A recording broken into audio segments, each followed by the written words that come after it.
सत्र के प्रधान मेरे आदरणीय पिता तुल्य समान हरिचंद्र जी और उम्र में जो मुझे बताया गया सबसे बड़े मेरे पिता तुल्य समान करण सिंह जी और मेरे सामने बैठे वाले सभी मेरे बुजुर्ग जो मेरे पिता तुल्य समान हैं, आप सभी के चरणों में प्रणाम करता हूं। सम्मानित मंच, मेरी माता शक्ति भी मुझे आशीर्वाद देके गई है, उस माता शक्ति के भी चरणों में प्रणाम करता हूं और जितने मेरे यहाँ पर युवा साथी हैं, आप सभी को जय श्री कृष्ण, राधे राधे, जय श्री देवराज महाराज जी।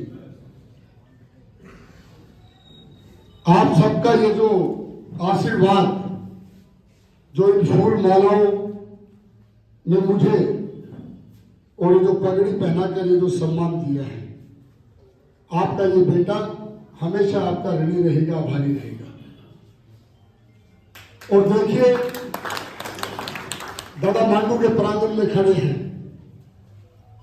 सच्चाई बात तो ये है कि भाई कहीं ना कहीं मन में थोड़ा सा, क्योंकि जो दूसरे प्रत्याशी है वो भी गांव से हैं, लेकिन मैं एक बात कहूंगा जी कि सरकार वो चुनो जो हमारे राष्ट्र को समर्पित हो, जो हमारे सनातन को समर्पित हो, जो इस दिल्ली के विकास को समर्पित हो, इस दिल्ली का ऐसा विकास करे जो हम अपने सपनों की दिल्ली को कह सके। एक सरकार वो है जो पिछले 10 साल से लगातार इस दिल्ली को दीमक की तरह खोखली कर रही है। सिर्फ नाम दिल्ली का है, लेकिन इस दिल्ली को रहने के लायक नहीं छोड़ा। मोदी जी की कितनी सारी योजनाएं जो जनमानस को बहुत सारी सुविधाएं दे सकती हैं, उनको आत्मनिर्भर बना सकती हैं, उन सभी योजनाओं को रोकना इन भ्रष्टाचारियों का काम है। और एक ऐसा भ्रष्टाचारी जो इस दिल्ली के अंदर एक खास आदमी बनकर, जब 15 साल से ये दिल्ली कांग्रेसियों के घोटालों से तरफ थी, तब जंतर मंतर पर बैठकर एक ऐसे, मैं तो कहूंगा कि वो एक ऐसे विद्वान, एक ऐसे महापुरुष है अन्ना हजारे जी, और अन्ना हजारे जी के साथ बैठकर और अपने आप को एक बड़ा ही सिंपल, सीधा साधा, सीढ़ी लगा के खंबे पे चढ़ गया, किसी के तार जोड़ दिए और एक नई उम्मीद की किरण इस दिल्ली को दिखाई और फिर दिल्ली की जनता ने उनको आशीर्वाद भी दिया। पहली बार कहा कि मेरे 5 साल में मैं इस दिल्ली का विकास नहीं कर पाया, लोगों ने फिर विश्वास किया। अगले 5 साल और दे दिए, लेकिन उन 5 सालों में इस दिल्ली को 20-25 साल पीछे कर दिया। मेरी दिल्ली को रहने के लायक नहीं छोड़ा। इस भ्रष्टाचारी को अब सबक सिखाने का समय है। फैसला आप लोगों को, ये इस दिल्ली का एक ऐसा धर्म युद्ध है जिसमें एक तरफ ऐसे टुकड़े टुकड़े गैंग वाले लोग खड़े हैं और इस दिल्ली को लूटने वाले लोग खड़े हैं, और एक तरफ ऐसा संगठन जो पूरे देश के विकास के साथ साथ इस दिल्ली का भी विकास करना चाहते हैं, इस दिल्ली को आपके सपनों की दिल्ली बनाना चाहते हैं। और हमारे प्रधानमंत्री श्री नरेंद्र मोदी जी आज हर जन के प्रिय हैं। उनके प्रति हर किसी को एक नई उम्मीद, एक नई किरण।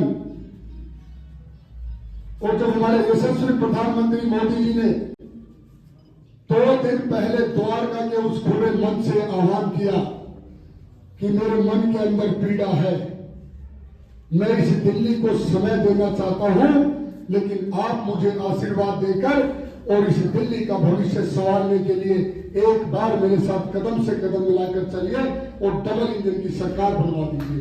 यह मोदी जी की सोच है। इन्होंने फिर वही बहाने बनाने हैं कि एलजी के अंदर सरकार का नुमाइंदा है, हमें काम नहीं करने देता। अगर ऐसा होता, जब पूरा भारतवर्ष वैश्विक कोरोना महामारी से जूझ रहा था, तब इस भ्रष्टाचारी का शीश महल बन रहा था। जब जन जन, हर व्यक्ति एक दूसरे की मदद करना चाहता था कि मेरा कोई पड़ोसी भूखा ना रहे, मेरा कोई पड़ोसी बीमार ना हो। ये सब लोगों के मन में भावना, और ये भ्रष्टाचारी अपने लिए शीश महल बना रहा था। तो कहां से अपनापन और कहां आम आदमी? इतना खास आदमी जो दिल्ली के विकास को सिर्फ अपने विधायकों की तिजोरियों में बंद करके बैठा है। अगर विकास हुआ है तो जो उसके विधायक दिल्ली में हैं उनका विकास हुआ है। देखिए, मैं कोई कमियां नहीं गिनाऊंगा, क्योंकि वो बेटी भी आपकी है जो यहां से निगम पार्षद है, लेकिन प्रत्यक्ष को प्रमाण की जरूरत नहीं है। कहां कहां गांव में जल भराव है और क्या क्या इस क्षेत्र के लिए किया है वो आप सबको पता है।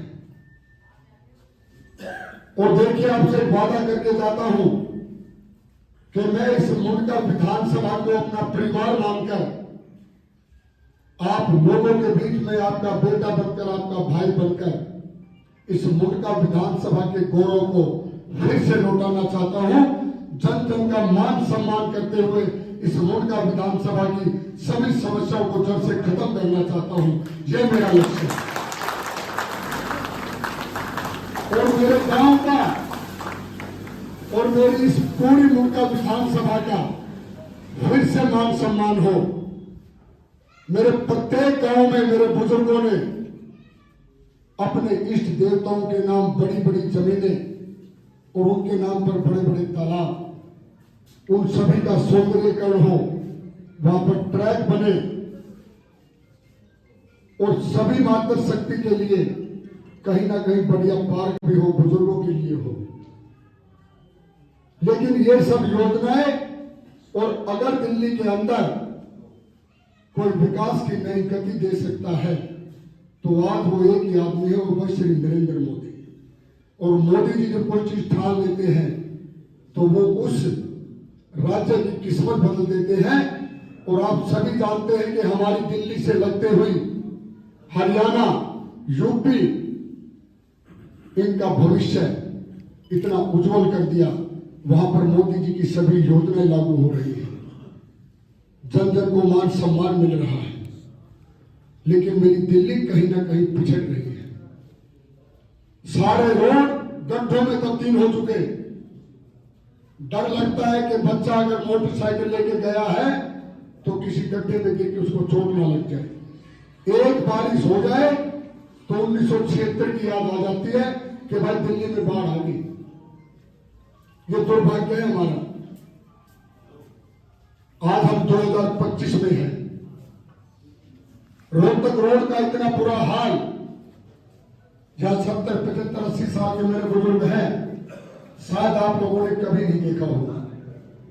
आज पूरा रोहतक रोड गड्ढों में तब्दील हो चुका। 1 किलोमीटर को पार करने के लिए 3-3 घंटे जाम में रहते हैं। और आपके कराला गांव से लेकर और मुंडका रेड लाइट तक रोड पे चलते हुए डर लगता है कि कभी गाड़ी का बम्पर टूट जाए, गाड़ी ना पलट जाए। और ई रिक्शा वाले तो बेचारे इतने परेशान कि जब स्कूल से बच्चे आते हैं तो उनको डर लगता है कि कोई बच्चा गिर के उसको चोट ना लग जाए, प्राण पड़ जाए। तो ये दिल्ली हमारी कैसी दिल्ली हो गई? हमें इसके लिए एक प्रण लेना होगा। फैसला आप लोगों ने लेना है कि हमने सबने मिलकर इस दिल्ली के उज्जवल भविष्य को चुनना है। और जो मोदी जी पूरे राष्ट्र का विकास करे, इस दिल्ली को भी विकास की नई टक्कर देनी है मोदी जी के संग चलकर। यह आप लोगों को प्रण करना होगा। आज दादा मांडू के इस प्रांगण में उनको साक्षी मानकर कहता हूं कि राजनीति में बहुत लंबा मेरा कोई पारिवारिक या पीछे से कोई राजनीति में नहीं है। अगर 2022 में निगम पार्षद भी बना तो इस पूरी दिल्ली देहात का आशीर्वाद और इसका विश्वास मुझे 10,000 वोटों से जिता के आपने उस सिविक सेंटर तक पहुंचाया। ये आप लोगों की मेहनत थी, विश्वास था। और आज ये जो भारतीय जनता पार्टी ने मुझे एक नई जिम्मेदारी देके भेजा है, वो टिकट भी आप लोगों के उस विश्वास को, भरोसे को और उम्मीद को मिली है, बस उस पर नाम मेरा लिखा है, लेकिन वो नाम आप सबके आशीर्वाद और सहयोग से लिखा गया है।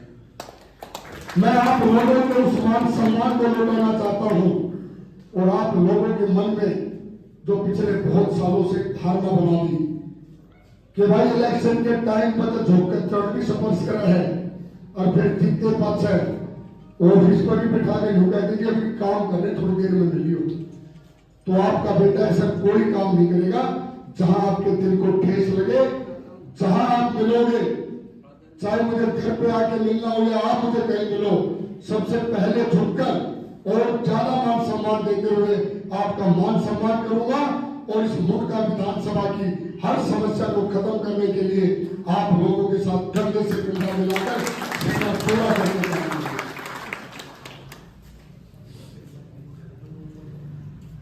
और देखिए, ये सिर्फ एक कराला गांव की समस्या नहीं है, मेरे गांव में भी 3 तालाब हैं, तालाब तो 4 हैं, देशरी जोड़, दंडगिया जोड़, एगूला जोड़, उन तीनों में 2-2, 3-3 बड़ी मोटर पनडुब्बी डालकर और पानी की पाइप दबाकर तब बड़े नालों में डालते, तब जाके गांव में ये लगता है कि अभी बारिश में पानी नहीं भरेगा, क्योंकि कोई विकास का काम हुआ ही नहीं। जब तक इन सभी जोड़ों का सौंदर्यीकरण नहीं हो जाता, इनके चारों तरफ से बढ़िया नाले बनकर और उन नालों के द्वारा बड़े नालों में पानी नहीं भर जाता, तब तक इस समस्या का समाधान नहीं होने वाला। मैं आप लोगों से वादा करता हूं कि हमारे जो मंदिरों के साथ में जो तालाब है, जो दादा मांडू के साथ है, उसको ऐसा स्वरूप देंगे कि हमारा दिल खुश हो जाएगा कि दादा मांडू के आशीर्वाद से हमारे तालाब का भी सौंदर्यीकरण हो गया और हमें घूमने के लिए उसके ऊपर एक ट्रैक भी मिल गया। ये आपसे वादा करते हैं। और एक वादा करता हूं आप लोगों को कि जो हमारी पैतृक भूमि है, उसके ऊपर चाहे हम लेंटर की बिल्डिंग बनाए, चाहे हम गोदाम बनाए, प्रशासन की हिम्मत नहीं होगी कि कोई आपको आके परेशान कर दे।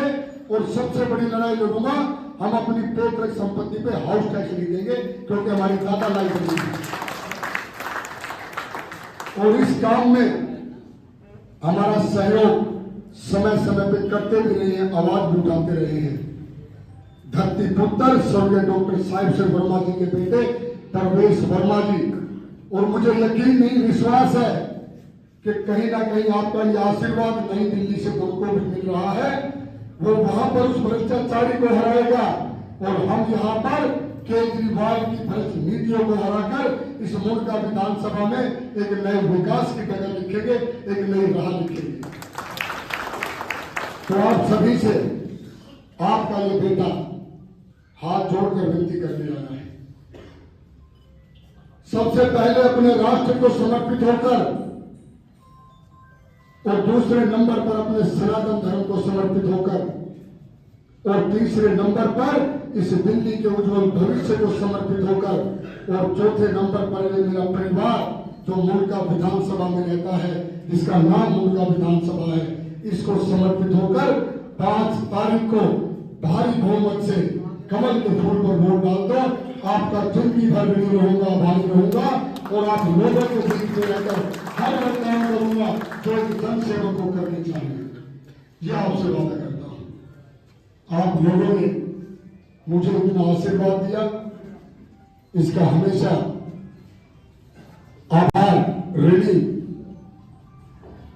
और वादा करके जाता हूं आप लोगों से कि आपकी हर उम्मीद पे खरा उतरूंगा। जब जब आप मुझे कहोगे आपके बीच में रहूंगा। और ये भी वादा करके जाता हूं कि मेरे किसी भी बुजुर्ग को, किसी मातृ शक्ति को, युवा साथी को किसी काम के लिए घेवरा मोड़ पर नहीं, आप लोगों के बीच में कहीं नजदीक ऑफिस बनाकर और वो ऑफिस आप लोगों को समर्पित कर दूंगा। वो आपका अपना ऑफिस होगा, वो गजेंद्र विधायक का कार्यालय नहीं होगा। ये वादा करता हूं आपसे। तो आप सभी ने ढेर सारा मुझे आशीर्वाद दिया, उस आशीर्वाद को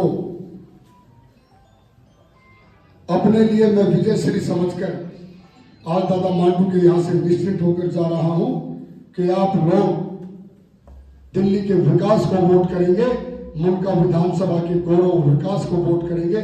आप सबका बहुत बहुत धन्यवाद। एक विशेष सूचना भी दे रहे हैं कि अभी 2 बजे हरियाणा के मुख्यमंत्री नायब सिंह सैनी अपने मुंडका चौक पर आएंगे गजेंद्र भाई के समर्थन में। तो एक बार अपने डिस्पेंसरी के पास बस लग जाएगी, तो सभी से बुजुर्गों से प्रार्थना है कि आप ज्यादा संख्या में नायब सिंह सैनी का वहां पे एक तो बड़ा हरियाणा का सिंगर भी आएगा, तो भाई के समर्थन में जरूर पहुंचे। 2 बजे वहां पहुंचना है और दोनों हाथ उठा के और भाई के समर्थन में दोनों हाथ उठा के एक बार जोरदार बोलो दादा मंडू की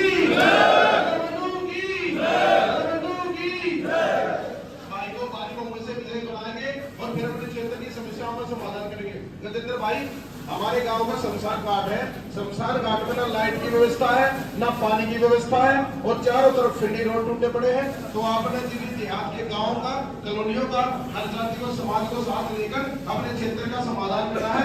आप भारी बहुमत से विजयी बनोगे, ये पूरे गाँव की पंचायत बोल रही है। बोलो दादा मंडू की।